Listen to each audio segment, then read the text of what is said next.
Feelings are a natural and unavoidable part of being human. They arrive like messengers, carrying vital information about our inner world and our external environment. They help us understand what truly matters to us, guiding our attention and motivating our actions.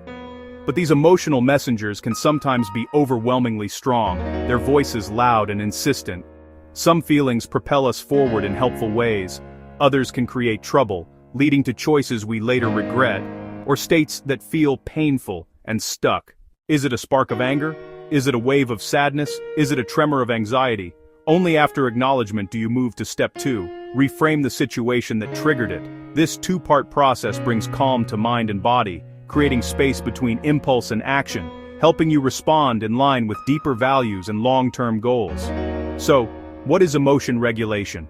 Not eliminating or suppressing feelings, but skillfully shaping your emotional landscape. It includes conscious and unconscious processes.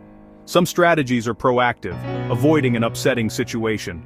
Others are reactive, taking deep breaths when already angry. Both are valid.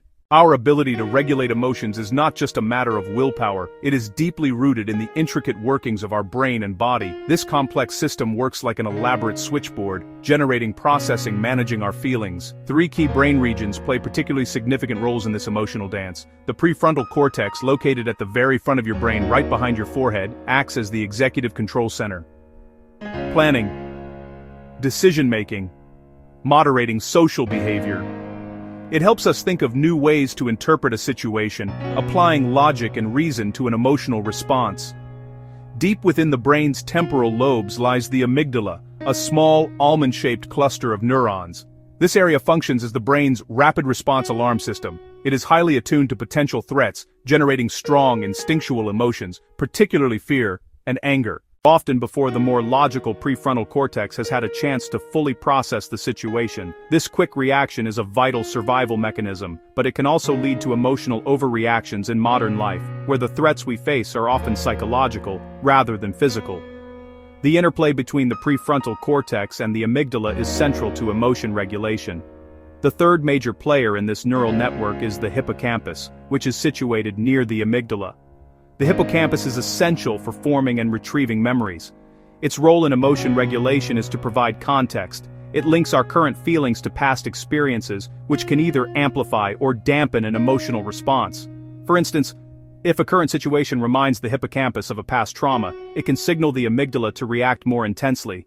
These memories, and the emotions attached to them, can make our present feelings feel more familiar, profound, and sometimes overwhelming. When we talk about managing our feelings, we are referring to a set of distinct strategies, or types of emotion regulation. One of the most powerful and widely studied methods is known as cognitive reappraisal.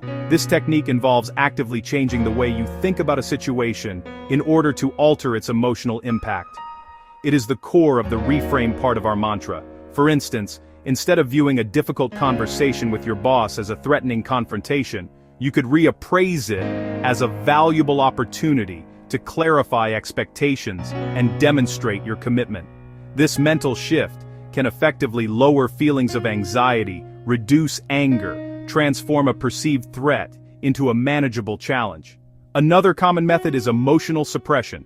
This strategy involves inhibiting the outward expression of an emotion that you are already feeling. You might force a smile during a frustrating meeting, or hold back tears when you feel hurt in public. Suppression can be a useful social tool in the short term, allowing you to adhere to social norms and avoid escalating a tense situation. However, research consistently shows that relying on suppression as a primary strategy can be costly. It requires significant mental and physical energy, often leading to increased physiological stress, like higher blood pressure. Hiding your feelings doesn't make them go away, it just bottles them up, which can strain both your body and your relationships over time. A third, and increasingly popular approach, is mindfulness. Unlike reappraisal or suppression, which involve changing or hiding a feeling, mindfulness is about changing your relationship to the feeling itself. It involves paying deliberate attention to the present moment, noticing your thoughts and emotions as they arise without judging them or getting swept away by them. You simply observe the feeling, the anger, the sadness, the joy as a temporary event passing through your awareness. This practice of non-judgmental observation can significantly reduce the intensity of negative emotions like anxiety, as it helps you accept their presence without feeling the need to fight or fix them immediately. Finally, there is situation modification, a proactive strategy that involves changing the external situation to prevent or alter an emotional response. If you know that checking the news first thing in the morning makes you feel anxious and overwhelmed for the rest of the day, you can modify the situation by choosing to read a book instead. These abstract strategies become much clearer when we apply them to concrete, everyday situations. Imagine you receive an email from a coworker that you interpret as overly critical of your work. Your amygdala might immediately fire up, creating a hot surge of anger. To calm this anger, you could employ several techniques. First, pause and take several slow, deep breaths. Breathing slowly, inhale, exhale, calms the body. Then, cognitive reappraisal. Ask, is there another way to read this? Maybe they were direct, not malicious. That reframing cools anger and lets you craft a professional reply rather than firing back impulsively. Now a different scenario. Public speaking anxiety. Your heart races and thoughts spiral into what-if scenarios. Practice mindfulness, sit quietly for a few minutes and simply notice the sensations. Acknowledge the rapid heartbeat and the jittery feeling in your stomach. Observe the worried thoughts, like clouds passing by. Allowing them without judgment creates distance, and their power often diminishes. The feeling can remain without entangling you. Emotion regulation can also enhance positive feelings. Imagine joy on a walk in nature. Actively savor the moment. Notice details, warmth of the sun on your skin, sound of the birds, vibrant colors of the leaves. Share the experience with a friend later to relive it. Directing attention and action amplifies positive emotions. These examples show emotion regulation as practical daily tools. Pause, plus reappraise calms anger. Mindful acceptance reduces anxiety. Savoring boosts happiness. Each action is a conscious choice that builds agency over your inner world. It's a cornerstone of a mature inner life, empowering intention, purpose, and peace, even in difficulty.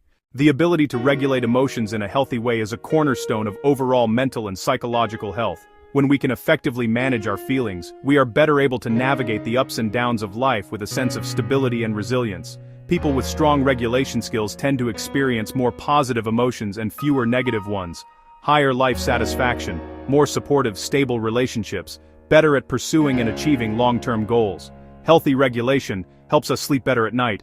Think more clearly during the day.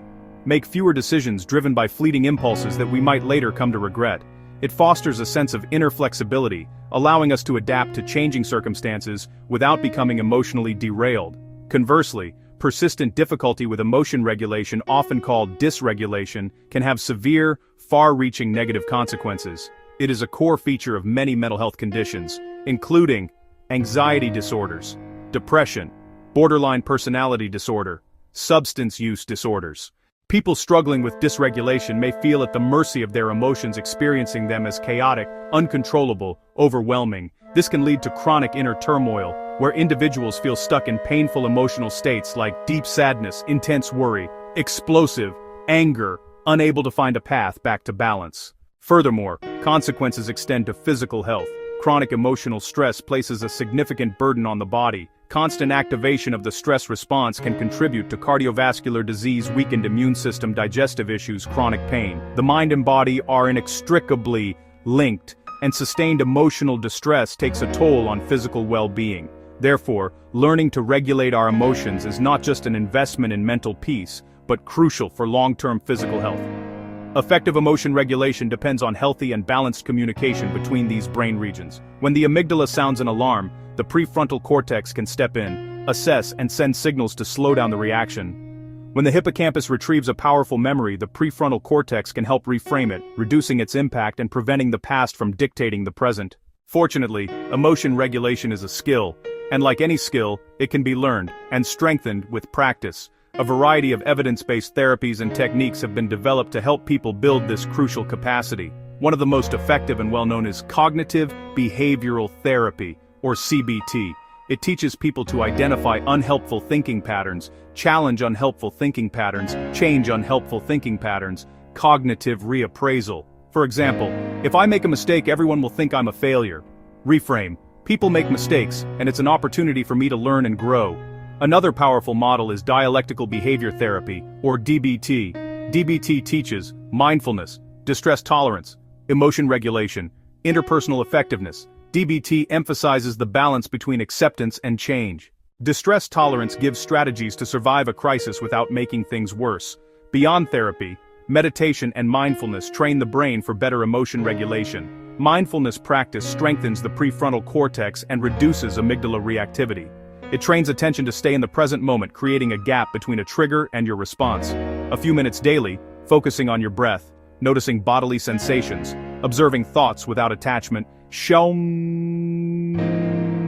can build your capacity to notice feelings as they arise and choose how to respond. These techniques often work best in combination. Use CBT reappraisal to reframe an anxious thought. Use DBT distress tolerance to get through intense panic. Maintain daily mindfulness to build a regulated baseline. Find the tools that work for you and practice consistently. The benefits of strong emotion regulation extend far beyond our own internal peace. They profoundly impact our social lives and relationships. This skill is a core component of what is often called emotional intelligence, the ability to perceive, understand, use, manage emotions in ourselves and in others. People who can effectively manage their own feelings are typically better communicators. Because they are not overwhelmed by their own emotional reactions during a conversation, they are better able to listen actively and empathetically to another person's perspective even during a disagreement. This fosters mutual understanding and connection. Furthermore, emotional regulation is essential for navigating the complex dynamics of social interactions. It allows us to set healthy boundaries, maintain healthy boundaries, communicate our needs clearly and respectfully without resorting to aggression or passive aggression. It helps us remain calm and supportive when a family member is in distress, allowing us to be a source of stability rather than adding to the emotional chaos. In professional settings, it enables us to handle criticism gracefully, collaborate effectively with colleagues, and lead with a steady hand. In essence, emotional regulation is the invisible foundation upon which strong, healthy, resilient relationships are built. As you embark on this journey, remember that practice is the engine of progress. Improving your emotion regulation skills is much like learning a musical instrument or a new sport. It requires consistent effort, and you will not be perfect from the start. The key is to start small and be patient with yourself. Try incorporating 1 or 2 small practices into your daily routine. You could commit to a 5-minute mindfulness exercise each morning, or make a conscious effort to use reappraisal just once during your day when you feel a surge of frustration. Notice the small shifts that occur. Celebrate the small victories. Progress is often slow and incremental, but it is real and cumulative. Ultimately, the goal is to cultivate a balanced and compassionate relationship with your emotional self. Balance is crucial. Accepting your feelings as valid and important is just as essential as knowing how to guide them. Some emotions, like grief, need to be felt fully to be processed. Others, like irrational panic, may need gentle but firm guidance. The wisest approach often involves both. First, accept and acknowledge the feeling without judgment, and then, from that place of acceptance, choose a skillful response. Remember the simple mantra, feel, then reframe. Practice this kindly and consistently. Over time, you will find yourself navigating the rich and sometimes turbulent waters of your emotional life with greater skill, confidence, and grace.